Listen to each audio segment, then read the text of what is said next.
خبر شامل کرتے ہیں لاہور سے۔ لاہور ہائی کورٹ نے سابق وزیر اعلیٰ پنجاب چودھری پرویز الہی کے جسمانی ریمانڈ کے فیصلے کے خلاف درخواست پر سماعت بغیر کارروائی 12 اگست تک ملتوی کر دی۔ لاہور ہائی کورٹ میں صدر پاکستان تحریک انصاف چودھری پرویز الہی کے جسمانی ریمانڈ کے خلاف درخواست پر سماعت ہوئی۔ ہائی کورٹ کے جسٹس شہرام سرور نے پرویز الہی کی درخواست پر سماعت کی۔ درخواست میں اینٹی کرپشن حکام اور دیگر کو فریق بنایا گیا ہے۔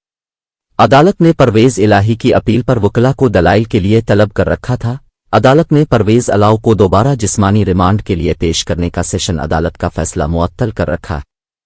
درخواست گزار کی جانب سے موقف اختیار کیا گیا ہے کہ جوڈیشل مجسٹریٹ نے اینٹی کرپشن حکام کو پرویز الہی کا جسمانی ریمانڈ دینے سے انکار کیا۔ جوڈیشل مجسٹریٹ نے چودھری پرویز الہی کو جوڈیشل ریمانڈ پر جیل بھیج دیا۔